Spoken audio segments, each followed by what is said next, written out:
Gbogbo ìwọ tó ń lá àlákàlà, ìwọ tó jẹ́ wípé ayé ń lé káàkiri lójú orun lójú àlá, tó ń fi ojú kó ìjàkáríwọ̀, tó ní ìbálòpọ̀ lójú orun. Mo fẹ́ kó fi ara balẹ̀ gbọ́ mi kó ṣe nǹkan kan. Ohun tó dẹ̀ máa ṣe yẹn báyìí báyìí ló máa ṣe. Kìkì wípé kó fi ìgbàgbọ́ ṣe báyìí báyìí ni. Òru ọ̀gànjọ́ ni mo wà yìí nígbà tí mo ń ṣe prayer yìí. Kò sí ìgbàkúgbà tó bá láǹfààní àti wo fídíò yìí, àdúrà yẹn, ìgbésẹ̀ yẹn ó máa ṣiṣẹ́ fún ọ. Bẹ́ẹ̀ ni. Ohun tí mo fẹ́ kó ṣe ni pé kó like fídíò yìí, kó comment, kó dẹ̀ share.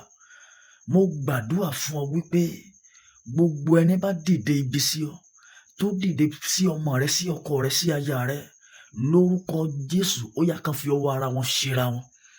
Òróró ló wà níbí yìí. Òróró ló wà ní kọ́ọ̀pù yìí. Bíbélì wípé má ṣe fi ọwọ́ kan ẹni àmì òróró mi. Mo fi òróró yìí ṣe point of contact fún ọ lónìí. Mali kurada ya azabiada.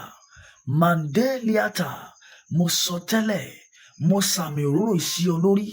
Lórúkọ Olúwa, gbogbo ẹni bá lóun fẹ́ fi ọwọ́ kan ọ, tó lóun fẹ́ fi ọwọ́ kan ọmọ, tó lóun fẹ́ fi ọwọ́ kan aya, tó lóun fẹ́ fi ọwọ́ kan ọkọ, tàbí ohun gbogbo tó ní, tó ń mí àtẹ́lẹ̀ tí ò mí, lórúkọ Jésù, iná ó yá kó sọ lára wọn.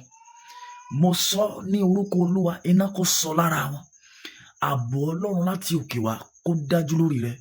Ààbò Ọlọ́run láti òde ọ̀run wá kó sọ̀kalẹ̀, kó yí ọ ká, kó yí ọmọ rẹ ká, kó yí aya rẹ ká, kó yí ọkọ rẹ ká, kó yí ẹbí rẹ ká, àwọn afẹ́nifẹ́re rẹ kó yí wọn ká.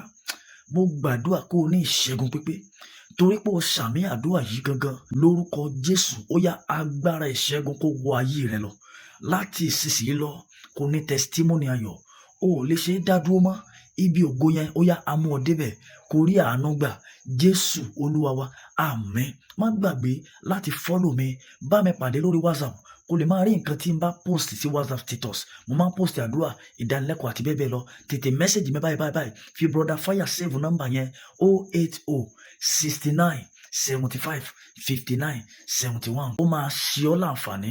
WhatsApp mi báyìí á dẹ̀ dára fún ọ lórúkọ Olúwa. Àmín.